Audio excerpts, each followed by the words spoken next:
So, filming on your own can be honestly a little bit brutal and maybe even on the tedious side.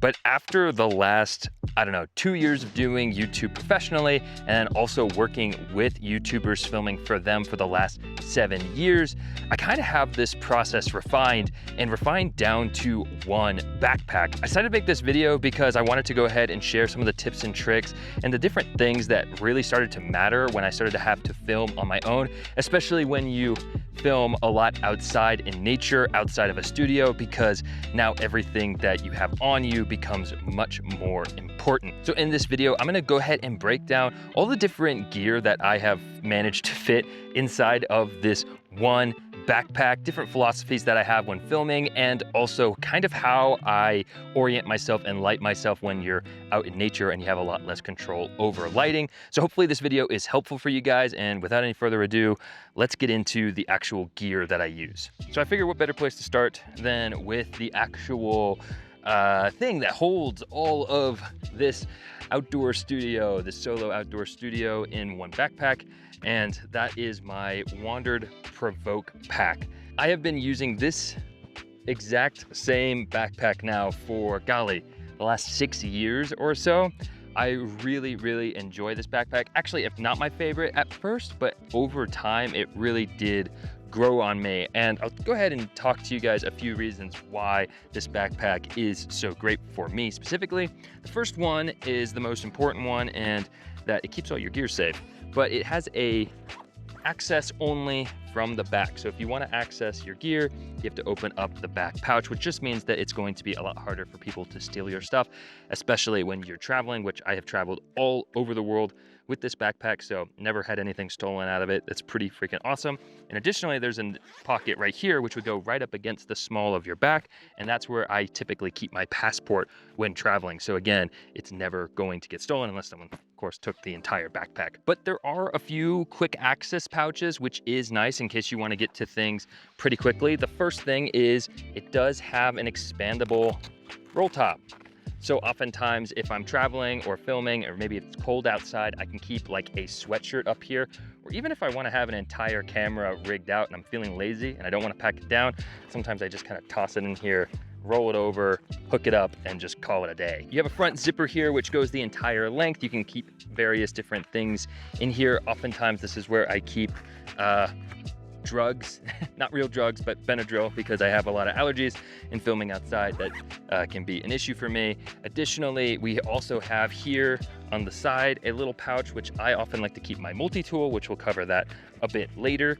And finally, there is a camera access right here, but I actually don't really use it for camera access. I typically like to leave that closed and use it as an additional quick access pocket. Oftentimes, if I'm bringing my laptop with me, which I didn't today, I'll put the charging cable right here. Also, the actual material, as you can see, it's gotten pretty dirty. I take this backpack with me everywhere and I never really clean it off, but the actual material is waterproof, water resistant.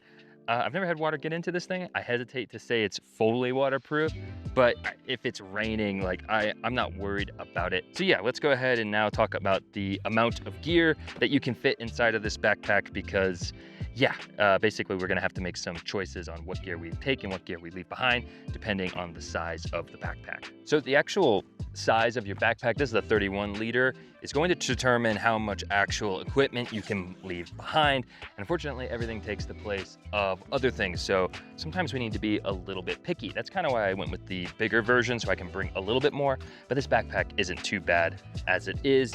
I also like that there's a double protection, so you have to unzip this one and then this one. It's just kind of a nice additional thing. But as you guys can see, I'm able to fit a couple different lights. We have an old vintage lens, a 35mm prime lens, a 20-60 lens, the actual camera that I would be filming on, multiple various different batteries. So that's kind of the main cube compartment. And then at the top, I like to keep my variable ND filters and also my lavaliers, whatever lavaliers I'm using at the time.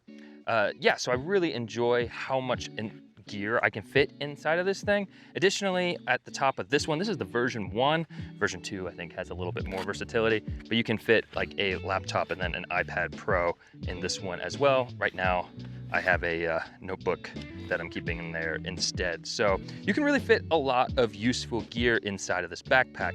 Additionally, on the side, I like to use this to hold my travel tripod. So right now I have the Ulanzi tripod that I was using recently, the Glide Go, really awesome portable tripod, but I use all kinds of portable tripods. I just typically like to look for ones that are lightweight like this one, carbon fiber, and have some sort of a ball head so that I can level it on uneven surfaces, which when you're filming outside is pretty much everywhere. Let's get a little bit out of order here because I just want to go ahead and get this out of the way. Let's talk about lights. Do I bring them with me? Do I leave them behind? I have a lot of people ask me that because at the end of the day, these are going to take up space in your bag that maybe you could fit a better lens, or you could fit another camera and have an AB camera thing going on. So what's the deal with lights? I do bring them. I bring them on specific shoots. So today I probably wouldn't have brought them because it's so sunny. In fact, I'm shooting at kind of a bad time of day. We'll talk about how to film in natural light a little bit later in this video. I'm doing it a little bit early because I have a lot to talk about. So I wanted to show up today early and kind of get that out of the way. But having portable lights are really handy in specific situations. So if I know I'm going to be filming past the prime of our sunlight, past when the sun's going down, or I want to do any interior car shots, or if I'm traveling and I know I'm going to be filming inside at any point or want to have the option to. These are typically the lights that I bring. These are the M20Cs from Zhiyun. I really like these lights. They are bicolor. I have a whole video about them. If you want to check that out, I'll make sure to have that linked somewhere, probably in the description, so you can go check out that video. I was actually talking to a buddy of mine and we were looking on Amazon and we found these pretty interesting lights. Now, I don't have the name off the top of my head, but I'll put it on the screen right now for you guys. And what I liked about these is that they seem really cheap and affordable, and they also look like they would be really, really portable. So maybe you could have these in your backpack and not take up as much space as the M20Cs. But yeah, these are just the different lights that I use. So do I bring lights? Sometimes. Let's just work with the sun. We'll get into that. Let's get into the fun equipment, being the camera and lenses. Now, the actual camera itself doesn't particularly matter, in my opinion. Whatever you have that works. If you're filming on an iPhone and that's the best you got, that's the best you got. Make it work. That's completely fine. In this case, I am using a full frame Lumix. This is the Lumix S12E. Really like this camera. I have a video where I talk about all the great things that make this camera great. That's not really what's important. I'm going to talk about it more from the perspective of filming on my own. What are the things that matter the most to me? And the things that are going to matter to me are going to be no record limit. I need it to be able to roll continuously so that I can do these various different talking heads. Really, one of the biggest things, ironically enough, is that it has a USB-C port and that it's able to be charged over USB Type-C, because oftentimes I'm out and about filming, or maybe I forgot some batteries. So being able to go ahead and top off your camera with a little bit of extra juice between shots or locations is honestly a big deal. Now, one other key feature for a camera when you are filming by yourself is definitely going to be some sort of a flip around screen so that you're able to preview the composition of your shot, since you are acting as the camera operator as well as the talent of each scene. Now, when it comes to lenses, if you can only afford to have one lens in your bag, or if you're just trying to minimize the amount of gear you have, because let's face it, all the gear that you have in your backpack, you have to carry in wherever you're going, which is, yeah, I mean, it's honestly pretty annoying. So slimming that down is great. I would recommend the first lens, if not your only lens, be a versatile lens. So this is a 20-60 lens by Lumix. It's a 2.8 lens, which is wide enough for most situations. Again, I tend to film outside in bright sunlight, so that's really not the biggest deal to me. But really, it's going to be versatility so that you can get a variety of different shots. Now, if your backpack does have space, I always like to recommend having one lens that's practical, that's functional, that's versatile, like this 20-60, but then maybe getting a just for fun lens, a lens that kind of inspires you to shoot something a little bit more different. A lot of times for me, that is an anamorphic lens. I really like anamorphic lenses on especially these Lumix cameras that I've been using a lot. But my other favorite option is vintage lenses. And you can buy vintage lenses a lot cheaper than modern lenses. So if you're going to have a for fun lens in your solo filmmaking backpack, kind of like what I'm doing often. I like to have a fun one. This one is my Zeiss, Contax Zeiss 50mm. It's the AEJ variant. I believe it's from the 70s or the 80s. I have a video on this that no one watched, so if you want to check out a video on this lens, I do have a video. But yeah, always have a versatile lens first, and then after that, if you have space, snag yourself something that's a little more fun. Also, just so you guys know, often I like to keep a media case with me. And it's important to have the various different media, of course, that your camera uses. So I use these Angelbird SD cards oftentimes. I really like this Polar Pro case. I don't think they make it anymore. If they do, I'll put it in the description for you guys. But yeah, it's always good to have a variety of large formats for storage. So I do 128, 256. That tends to be enough. I don't typically need more than that. They do make 512 cards as well. And I like my cards to make sure that they are protected from dust and dropping, which is really important. And then also, I just got this Angelbird case, which it's so green.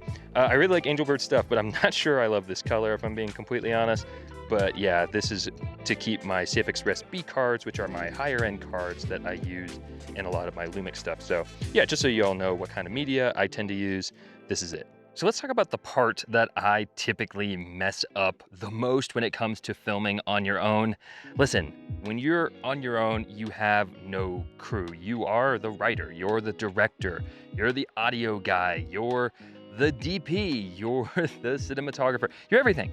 You're literally everything all the way down to the editor. And in this case, when it comes to audio, that's the thing that I often mess up, forget something, just little its and bits and bobs because there's so much to remember. So typically I like to have an audio kit that is completely encased, like I do have with these DJI microphones, which is really great.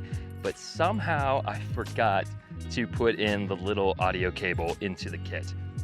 It happens. Luckily, these audio devices, these DJI mics are really versatile. So I'm actually recording into my phone right now because it does have a USB Type-C that I can plug into my phone, and I'm putting it into voice memos. Listen, guys, audio is the most important thing. Don't be like me.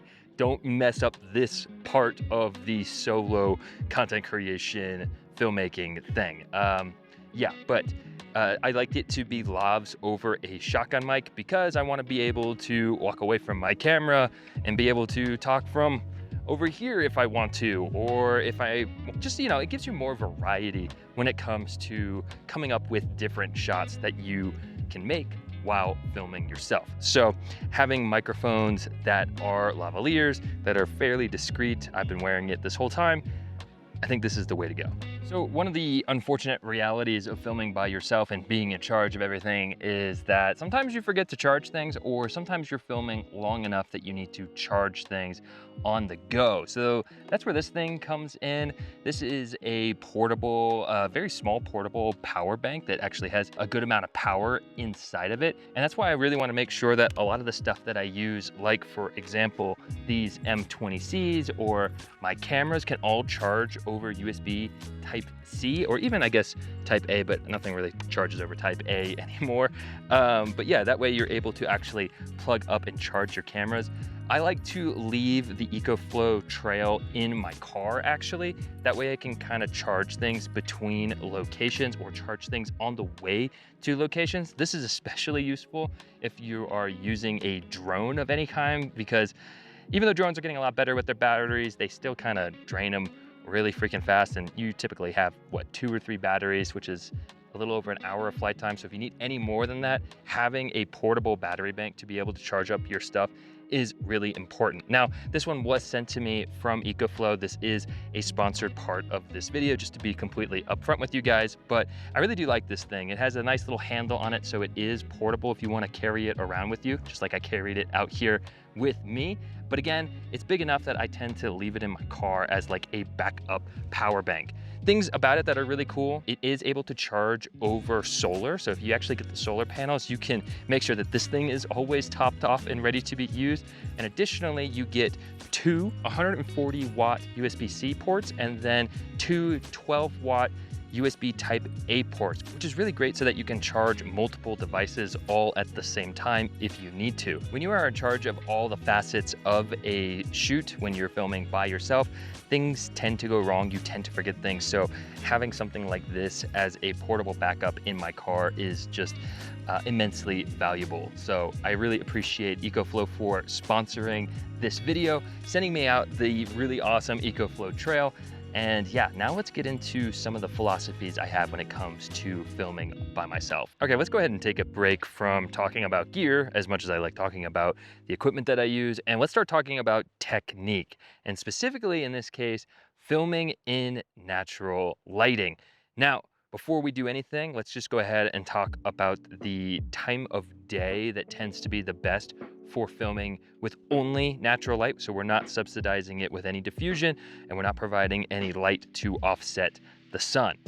In that case, if we're going to be kind of pigeonholing ourselves into that, which I often do, you either want to shoot in the morning after dawn, but before noon, really before you kind of have that peak high sun, whatever time of season you're in. And then you're also going to then want to shoot, you know, right before golden hour into golden hour itself. So right now we're in the middle of summer. The sun is going to set right around 8 p.m. give or take. So that means that I probably want to start filming around 4, because that means the sun is going to be a lot lower in the sky and a lot less top-down light, which does not look very flattering, and to the actual sunset, which of course looks amazing. And in terms of the orientation of how you are going to stand in relation to the sun, well, right now I am only lit with the sun, and you'll notice I have this nice edge of light on me, which gives my face a little bit of contrast, and it looks overall pretty dang good. Well, I have the sun kind of off to my back and over to my left a little bit, and that's kind of what you're wanting to do. I'll go ahead and demo for you guys what direct behind lighting looks like, and then direct face on lighting to show you guys why that does not look quite as good. Okay, so this is direct behind lighting. So the sun is, it's over top of me a little bit, but now it's directly behind my head. And basically what that's going to do is it's gonna put my face entirely in shadow. So you can recover this in post-production a little bit, but it's definitely not gonna have any sort of contrast or a dynamicness to the lighting of your actual face, which in my opinion just looks a lot less flattering, but this is still better than the next one, which is direct lighting. And as you guys can see, yeah, this light looks really bad, especially if you're wearing a hat, because it's gonna create a ton of shadow over your face. And yeah, so definitely when you are lighting yourself, I'm gonna do this talking head in this terrible light apparently. When you're lighting yourself outside with only the sun, try to have the sun behind you and off to your right and to your left, so that you get that nice edge of light on your cheek, and a little bit, if possible, light brushing up on your other cheek as well. That's ideal. You don't always have the option for that, but in my opinion, this is the best way to light yourself with only sunlight. Now, when it comes down to composition, I have a little rule that I've more or less developed. You can definitely break this rule, but it's just kind of a guideline or a rule of thumb that I have. I like to, for every major talking point, switch up my shot at least somewhat, and that comes down to the 30-degree rule. So if I'm going to change from this shot to another shot, I need to change the angle of the camera at least 30 degrees so that the overall frame of the image looks different enough that it doesn't feel like an awkward jump cut.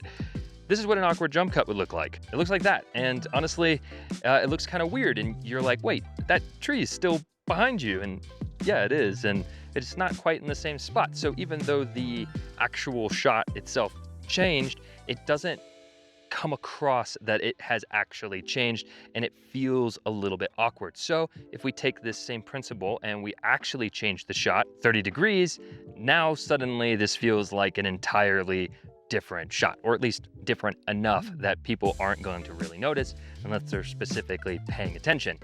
In fact, if you're paying attention, that's another tree that was back there before, but as you change the camera angle enough, hopefully people don't notice. Now, the 30-degree rule doesn't just apply to literally rotating the camera itself 30 degrees, although that is what it's based off of.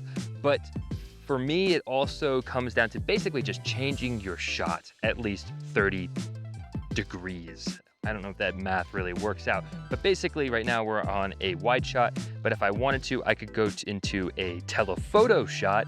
Now you guys can see that the background has changed again because we've added in compression, therefore altering the image 30 degrees. But basically just change up your shot about 30 degrees between every different scene, and it should make your imagery look like it has a lot more variety. So I wanna go ahead and show you guys just a few last second accessories that I have in my bag that really do make a major difference when you're filming on your own. There are ants crawling all over my bag, so I'm gonna try to do this pretty quick. The first and arguably most important is definitely going to be your ND filters. So I've been using these. These are the Polar Pro Maglocks, the VNDs. I really enjoy these. I have the 2 to 5 and the 6 to 9, and having these in your bag all the time and then being able to be, you know, magnetically applied with this instead of having to screw them on every time really makes a big difference. So I like these a lot. And then the other thing that I have on me that makes a big difference is a multi-tool. So this is the multi-tool that I almost always have on me. This is my Red multi-tool kit. It's the cheapest thing I think that Red makes, and it's arguably one of their more useful things that they make. Don't kill me in the comments. What I like about it is that it's simple. It does everything that I need it to do, and it takes up very little space. So I have all the Allen keys that I could need. I have a flat head, and frankly, most every day that I'm out filming, this is all that I need. So I always have a multi-tool on me, or a knife, if you guys wanna know. I carry this one. This is my Kershaw knife. I just really like the action that's on this knife.